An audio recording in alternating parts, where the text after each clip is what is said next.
To kick off the proceedings of the second day and do it in style with Christian Lubich from Tübingen talking on oscillations over long times being 45 minutes. I'll try to keep to that, yeah. So I will talk mainly about numerical oscillations, which should somehow represent oscillations in a differential equation. And the oscillations I will talk about are not large amplitude oscillations, but rather small amplitude oscillations, vibrations, somehow as indicated in this red wiggly line here. And well, this red line will occur again and again in my talk, so watch out for the red lines. This talk is joint work with Ernst Heirer from Geneva and David Cohen, who was formerly at Geneva, then at Tübingen, and now is at Trondheim. And before I give you the outline of my talk, let me start with an example which shows some of the issues which will be treated here. Consider a simple mechanical system of mass points connected by different kinds of springs. So here we consider two kinds of springs. One class of springs are soft nonlinear springs,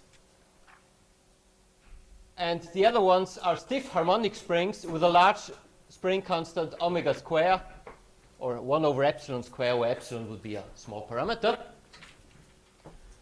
And of course, this is a very simple mechanical system, but it shows an amazing variety of behavior on a series of different timescales. So let me just begin with the shortest timescale, epsilon, which is just the wavelength of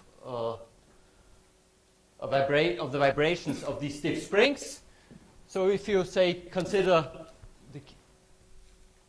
plot something like the kinetic energy residing in one such stiff spring as a function of time over a timescale epsilon, you just have the sinusoidal motion of the stiff spring, elongation and compression of the spring. And so this is quite boring on this interval of times epsilon. Everything is described by sines and cosines. On the interval epsilon to power 0, or such timescales, there is the motion of the soft springs. So say some kinetic energy related to such a soft spring would behave like that, and you here in between you see the oscillations that we had in the previous timescale. Now an interesting phenomenon appears on the timescale 1 over epsilon. On this timescale there's an energy exchange between the stiff springs. So what is drawn here are the oscillatory energies connected to each of the stiff springs, so the kinetic and harmonic potential part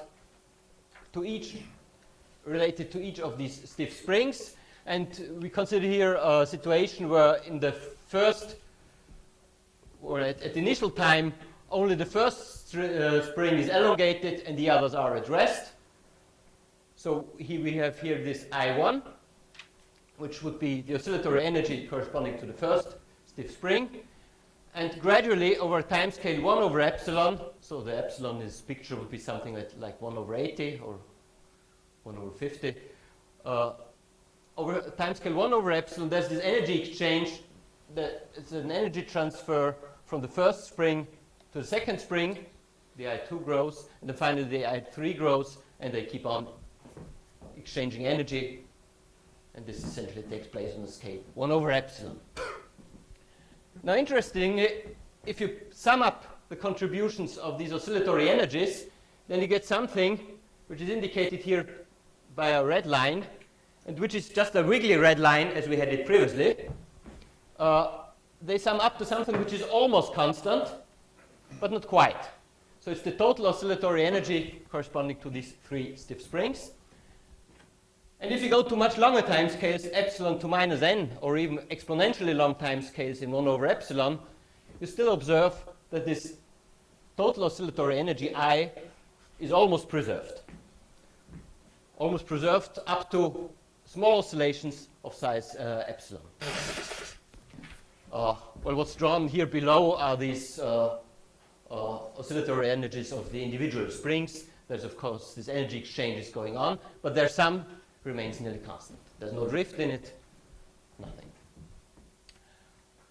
Now, of course, an exact conserved quantity of the system is the total energy, the Hamiltonian, drawn here. And in the last picture, you see that this is a wiggly line too. Well, this, of course, is just a numerical artifact obtained with a numerical method, which is such that the product of the step size and the highest frequency equals 2, which would be a region where the standard Sturm-Liouville scheme would be unstable. Nevertheless, for this numerical method, to which I will come later, the total energy is very well conserved, up to only small oscillations in it. Now, what will be the goal of this talk is to explain such behavior, both in the numerical solution, in preserving both the total energy and the oscillatory energy, and also what is the analytical background, why is this oscillatory energy conserved, or almost approximately conserved over such long times. Now, this oscillatory energy is something which one calls an adiabatic invariant, which is an almost conserved quantity which results from a separation of timescales. So the separation of timescales here is, of course, that between the motion of the stiff springs and the soft springs. And so this talk will be about adiabatic invariance in the sense where I will first consider one frequency oscillatory systems, just the type of system that we had here. We have a single high frequency, omega.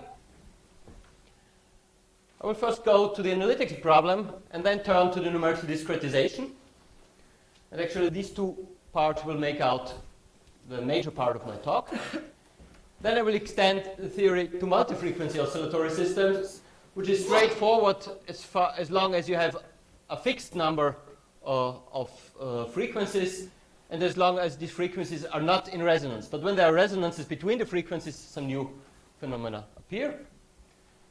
And the rest of the talk, semi-linear wave equations is essentially the case of infinitely many high frequencies. And this is the situation which will be treated in the next talk by Ernst Heyrer. And another related topic is the long-time behavior of symmetric multistep methods, which I will not detail here. But what is common to all these things is that they can be treated with a technique which we have termed modulated Fourier expansions. And I will tell you about these.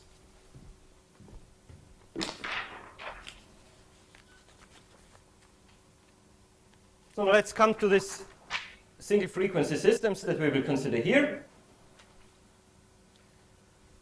So we consider a Hamiltonian as it would appear in this example problem that I showed you previously. If I choose coordinates where the positions correspond to the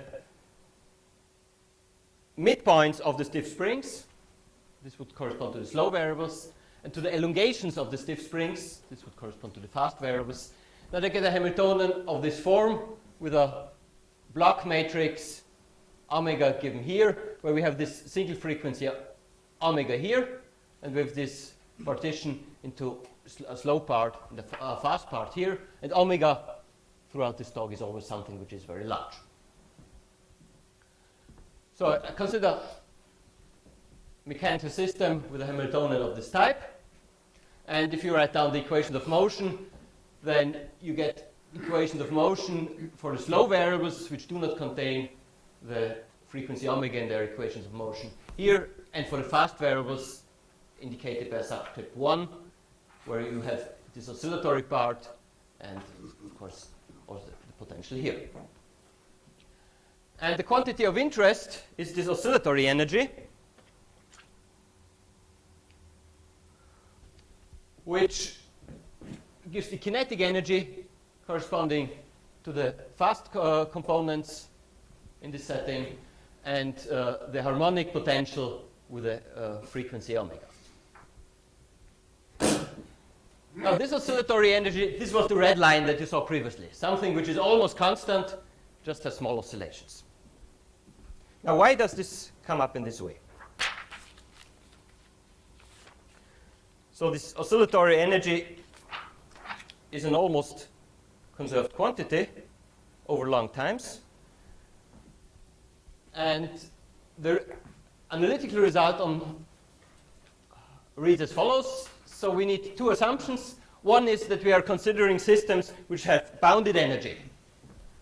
So the energy of the total system is bounded by some constant E, which should be independent of omega. But all our constants in the following will depend on this bound E. And we consider the case of an analytic potential U. So recall from the previous, maybe I can leave this here for a moment. So we have here this non-harmonic potential U. This should be analytic and bounded in a complex neighborhood of the energetically admissible positions here. So under these conditions, one can show that this oscillatory energy remains almost conserved up to deviations of size epsilon on extremely long time intervals, which are namely exponentially long time intervals in 1 over epsilon. Now this is not a new result. It was proved in 1987 by Benettin, Galgani, and Giorgilli using canonical transformations of Hamiltonian perturbation theory. 16 years later, David Cohen, Ernst Heire, and I proved the same result using the technique of modulated Fourier expansions.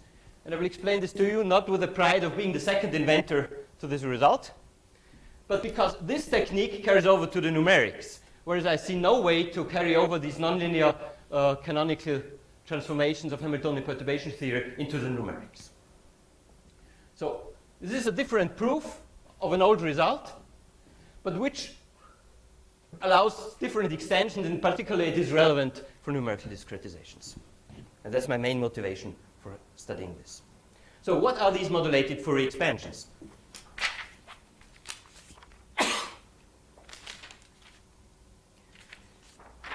Now we make an ansatz of representing the solution in the following way. So x of t, well, this would be the solution of this differential equation with the slow components x0. So since subscript 0 always refers to slow, subscript 1 refers to fast. And we make an ansatz as something, well, as a series in oscillatory exponential terms. So of course, it's not surprising that e to I omega t should come up from this term here, and because of the nonlinearity, we will also have higher powers of that, so we will have all these exponentials, and we make an ansatz of multiplying them with slowly varying functions denoted by z upper subscript z superscript k of t. So these are functions which we impose to be slowly varying in the sense that all the derivatives are bounded independently of the omega. Now we can just make this as an ansatz, insert it into the ODE, and then we get equations of motion for these variables here. We get a second order differential equation for the slow component of the 0th component here.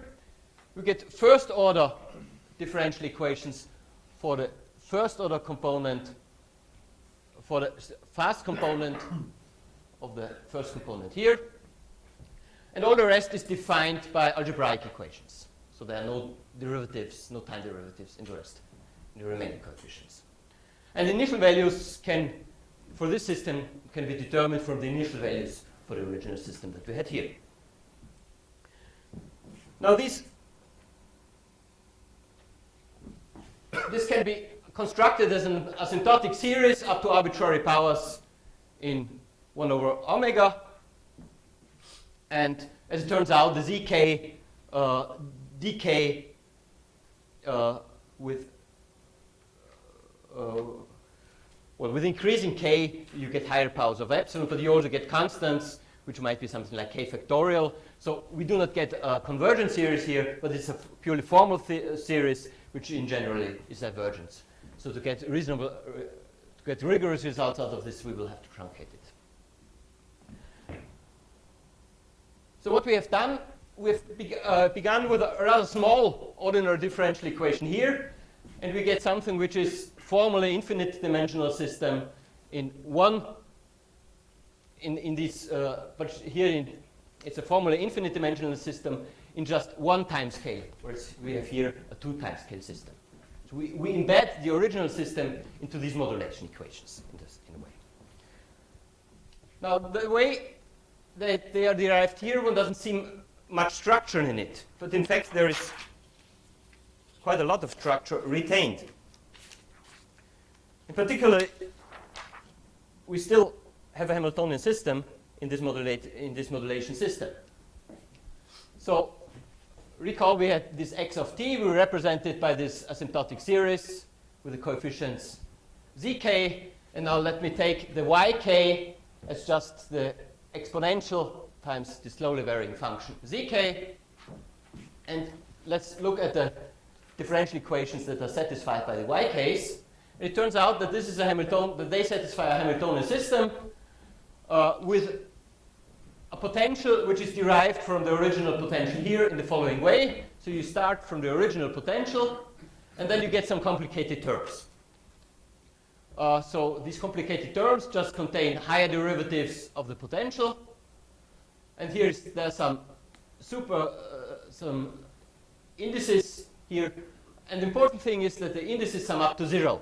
This will be important later on. And in this way, with this extended potential, one can write down the equations of motion for these variables yk, and you get that the yk double dot are, you have the second order part, and instead of the original potential u, you have this calligraphic u, this extended potential, and here the gradient with respect to the minus k coefficient. And of course, in this way, we get a Hamiltonian system which carries again a harmonic part corresponding to the one here and a nonlinear part. But there's more to it. Namely, there's an interesting invariance property in this Hamiltonian system. And let me explain to you how this comes about, because it is this invariance property which leads to the adiabatic invariant. So recall Noether's theorem from classical mechanics. If you have a Hamiltonian system or Lagrangian system where the Lagrangian is invariant under a continuous symmetry, then as a consequence you get a conserved quantity. And I will now show you that we have, for this extended system, we have a formal invariant under a continuous symmetry, and the symmetry is just that if you consider such a coefficient vector built of these components yk and multiply it with e to I tau k, this of course gives you a continuous group acting on these yks. And it turns out that this extended potential is invariant under the action of this group. And well, this is quite simple to see on the previous slide. If you just replace the y alpha 1 by e to I tau omega times y alpha 1,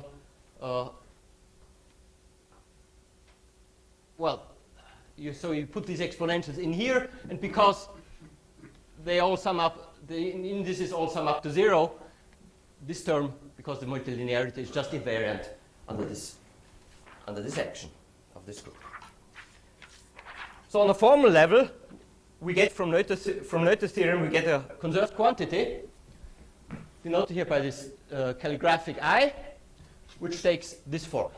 So just by applying Noether's theorem. Of course, this is not a convergent series, so to make this rigorous, we have to truncate this series. And to truncate it optimally is to take the truncation index n as proportional to 1 over epsilon. Now it turns out that this formal invariant is close to this oscillatory energy that we had previously. So just by doing the calculations, using the bounds on these functions yk that we had previously, you find that this calligraphic I is just the oscillatory energy up to small perturbations of size epsilon. Now, first of all, this only holds on intervals of length 1 because our modulated Fourier expansion was valid only on such short time intervals. But then you can patch together many of these short intervals and you get the adiabatic invariant I to be conserved up to order epsilon over exponentially long times with this optimal truncation of the index. So the essential step is we start from this 2 timescale system, embed it in a modulation system, use the structure in this modulation system to get a conserved quantity from Noether's theorem there, and then go back to the small system, and this gives us our adiabatic invariant.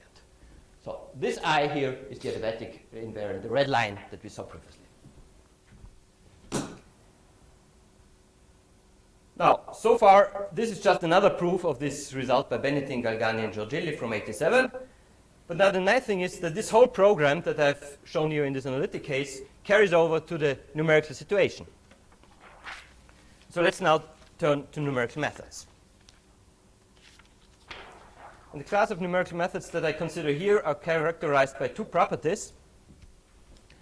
They are exact for the linear part, x double dot equals minus omega square x. And they reduce to the classical Sturmer-Vallée method if omega is 0. And these 2 requirements lead to the following class of methods. So if xn denotes an approximation to the solution of that system at the nth time step, then we have here, instead of the usual second order difference quotient, we have here this matrix with a cosine of h omega. Where omega is the matrix here. And on the right-hand side, we have the gradient of the potential.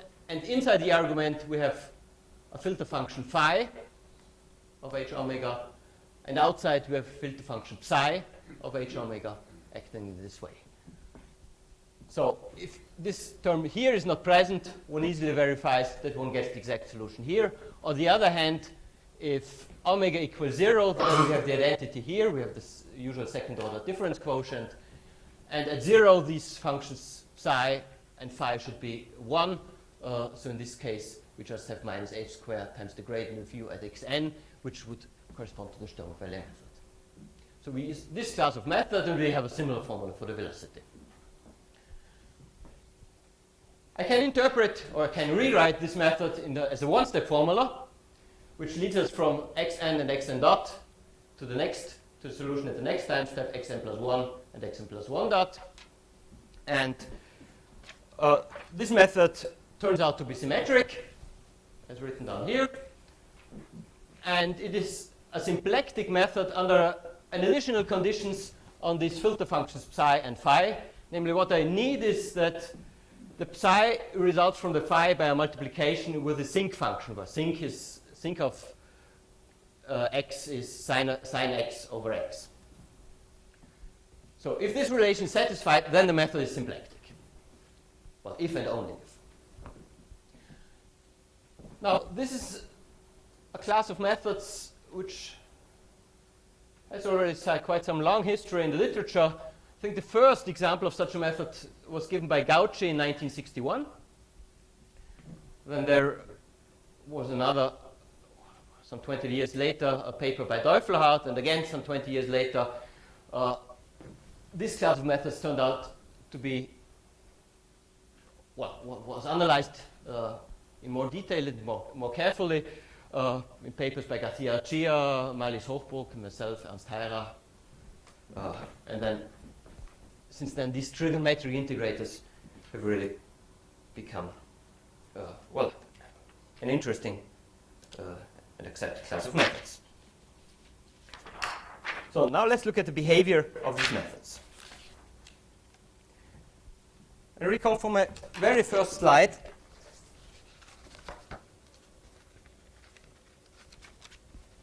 that we had these different time scales.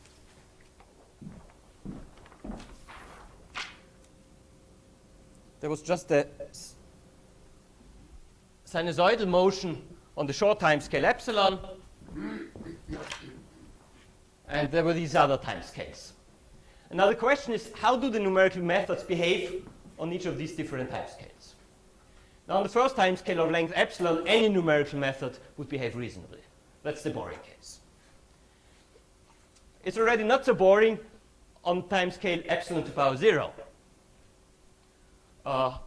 It's not quite clear that the numerical method would yield uniform approximations on a timescale of length 1, uniformly in epsilon.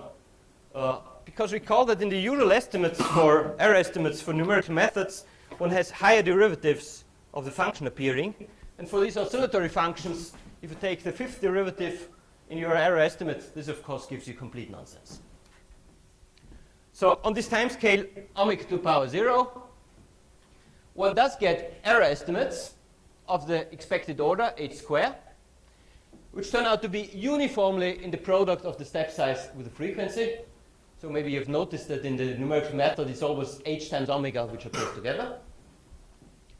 So it's uniformly in this number, which we are interested to be chosen away, to be chosen not too small, because we want to take large time steps. That's the whole purpose of these methods. An important other thing is that the constants hidden in here do not depend on the smoothness of the solution. They depend on energy bounds, but not and on bounds of the derivatives of the non-harmonic potential, but they do not depend on the smoothness properties of the solution, which of course the solution would be highly oscillatory, and we wouldn't like to have its derivatives entering here. And this holds under some conditions on these filter functions psi and phi. Essentially, one has to rule out some resonance effects between the step size and the frequency. So if h omega comes close to a multiple of 2 pi, then the resonance resulting from there should be taken into account by a suitable behavior of this filter function psi and phi, and they should vanish at these even multiples of pi, and there are some conditions on the other multiples on pi. So one does get second order convergence on intervals of length epsilon to power 0. But now what happens on intervals of length 1 over epsilon? Recall the interesting behavior on timescale 1 over epsilon was the exchange of energy between the stiff springs.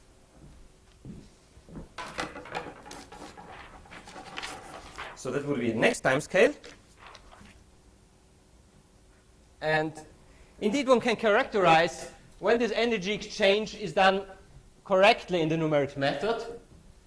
And it turns out that this leads to a condition between this filter function psi and phi, namely the product of psi with phi should be equal to the sinc function. On the other hand, recall this condition of symplecticity that we had previously, which said that psi should be equal to phi times sinc. Now the only solution which satisfies both is the choice phi equal 1 and psi equal sinc, which is known as the impulse method, which is a well-known method with well-known difficulties, because this is a method which is extremely sensitive to near resonances between the step size and the frequency. So this is not really a practical method. And if we rule out this method, then we come to the paradox that the correct energy exchange can be obtained only with non-symplectic methods, which is not what one expects, because in numerical folklore, symplectic methods are just made for keeping the energy behavior at what it should be. This is actually not the case in the system here. So this comes as a surprise. And, well, let me just show you some pictures which corresponds to the picture here. So we show the energy exchange on this interval here. And if you compare this figure with that figure, which is Gauch's original method from 68, you see that the energy exchange is much too fast here. Well, this was in 68, and then people didn't know. But this was in 99, and then people did know. And this is just the modified impulse method, which gets the which is symplectic but gets the energy transfer completely wrong. This is the impulse method to which I referred previously. These are two other methods. And this, well, this actually is a method which gets the energy behavior correctly and is less sensitive to these near resonances, but this uses an extra function evaluation in each time step. So it's a more complicated method, but by changing the class of methods, you can get good behavior without taking the disadvantages of the impulse method into the method. So now these were these rather short time scales. So we have come up to here. Now let's come up to here. And here the interesting behavior was twofold. On the one hand, in the analytic problem, there was this conservation, or this almost conservation, of the oscillatory energy, this adiabatic invariant. On the other hand, in the numerical solution, we saw that even with large step sizes, where h omega is bounded away from 0, so that standard backvariant analysis cannot be applied, even for such large step size, the energy for this class of methods is very well conserved, the total energy, h. And indeed, using this technique of modulated Fourier expansions and using arguments quite similar to those which I indicated to you for the analytic case, one gets an almost conservation of the total energy up to oscillations of size, of the size proportional to the step size, and also of the oscillatory energy over long time intervals, omega to the n.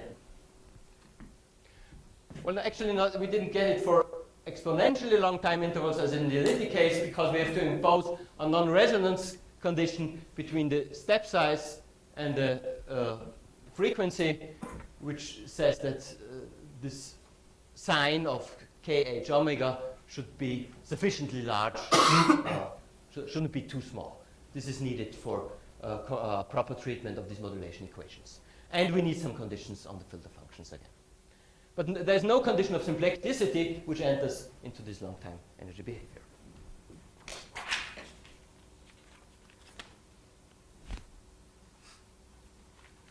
Now, this was the case. So far, I've considered with you the case of a single high frequency. So we had, say, an example, a mechanical system of this type, where we had the same frequency in all of these.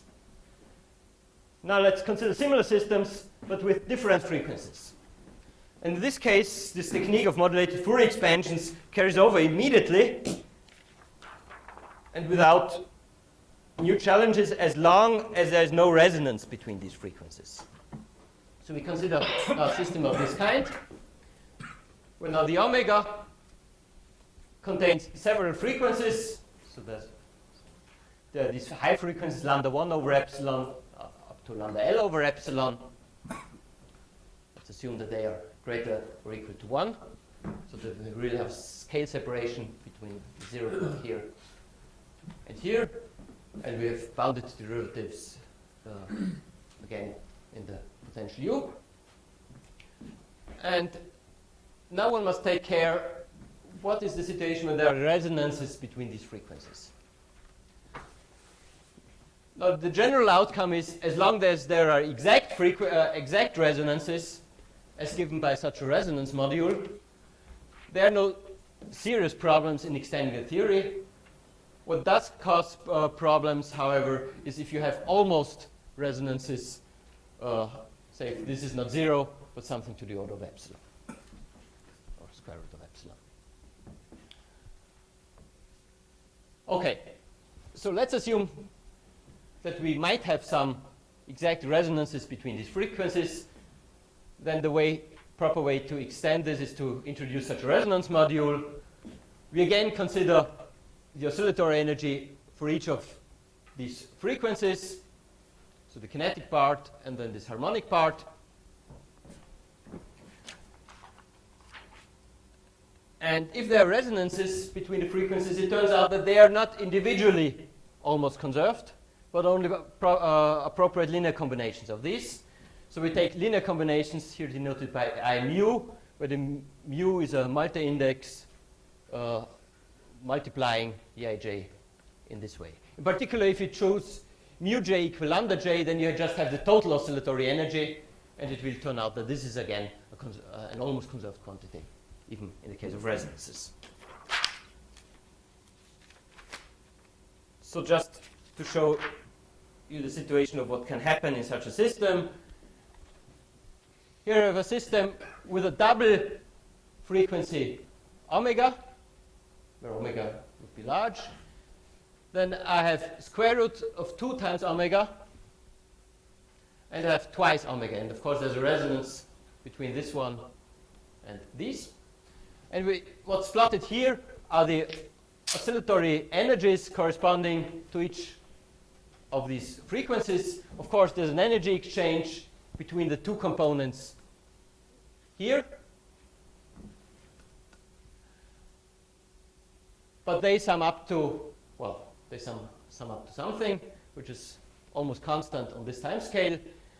Then on this time scale, not much happens with this resonant frequency. So we have here this oscillatory energy corresponding to this resonant frequency 2 omega, and on this time scale, which would correspond to something like 1 over epsilon square, or like omega square, not much happens here. This looks pretty constant. And also for the square root of 2 times omega, where there's no resonance, the oscillatory energy is well conserved.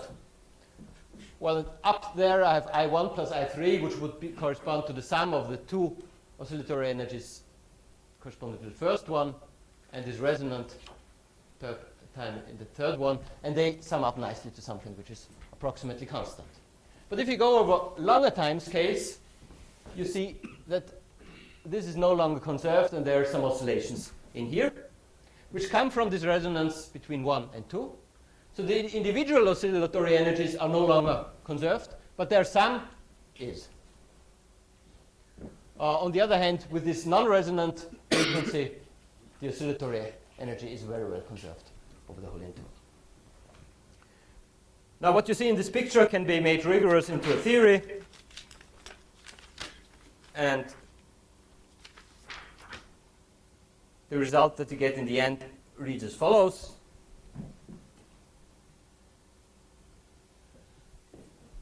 So we have these oscillatory energies.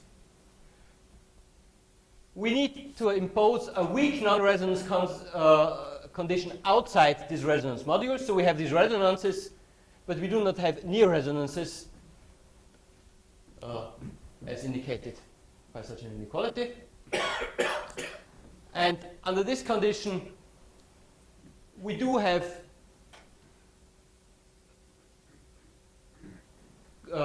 almost conservation of these oscillatory energies over time intervals which depend on the resonances here. So the higher the resonances, the longer the time intervals here. Let's say with a 1 to 2 resonance, you would get something like epsilon to minus 3, I think. Whereas the appropriate linear combinations of these oscillatory energies, they are well conserved over very long time intervals. This n is essentially an arbitrary number. It could probably be made into something exponentially small. And this holds on intervals, well, this holds for linear combinations such that the coefficient vector in this linear combination is orthogonal to this resonance module. And the proof, again, can be done using these modulated Fourier expansions. The only difference to previously is that now we have to take the sum over equivalence classes with respect to this resonance module. Now, this holds for the analytical problem. And again, there are similar results for the numerical methods, using essentially the same technique of modulated Fourier expansions. Again, we need a numerical non-resonance condition, which looks quite similar to the one that we had previously. We need this outside this resonance module. We need approximately the same conditions on the filter functions psi and phi that we had previously. And this time, and in this case, we get long time almost conservation of the total energy and of the oscillatory energy, of the individual oscillatory energies over intervals of the same length as for the analytical problem. and also for the appropriate linear combinations over much longer time intervals. So the nice thing is that with this technique of modulated Fourier expansions, you can get results for the analytic case in a way which allow you to transfer to the numerics, which is not the case with the traditional approach via canonical transformations, because these nonlinear transformations do not transfer well into the numerics, where you have pluses and minuses terms, and this doesn't go well with these nonlinearities. Well, so far I've talked to you about finitely many frequencies, but now let's take the number of frequencies larger and larger, take infinitely many of them, and then this is a situation where we end up with something which corresponds to semi-linear wave equations. But I think I'll stop at this moment and give the 5 extra minutes for Ernst, because with these infinitely many frequencies he will need more time than I need with my view. Thank you. Thank you.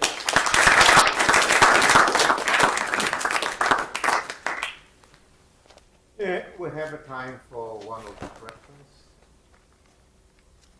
Can you show the last transparency? The last?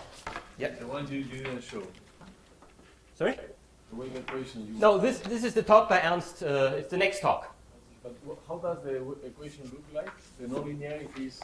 You take a wave equation with a nonlinearity, and you assume small data. So you consider weakly nonlinear regime. But I do not want to anticipate Ernst's talk, because this is precisely what Ernst will talk about.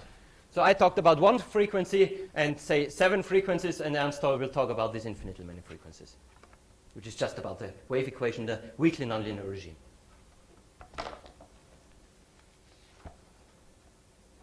Will the different Hooke's constant for your spring in masses would influence this technique, and a lot should be changed, or? No, well, this was the situation of where we had these multiple frequencies. As long as they are not in resonance, nothing changes at all. And if they are in resonance, then you have to take to fiddle around with this resonance module. And then it's, as I showed, it's not possibly not the individual oscillatory energies are almost conserved, but some appropriate linear combinations of them. Oh, so you show in epsilon -2's time scale, you show that the oscillatory energy can be almost conserved. And the Right. lower energy is conserved. Can you say anything about, let's say, if whether a long time average of the trajectory will be approximated correctly? Or? No, I can't say anything about that.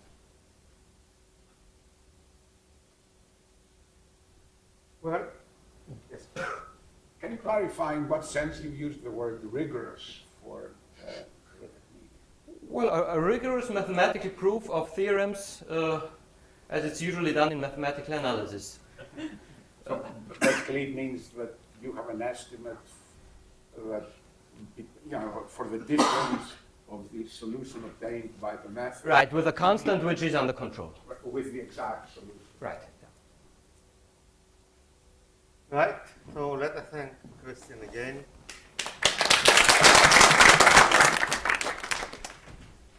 And So it was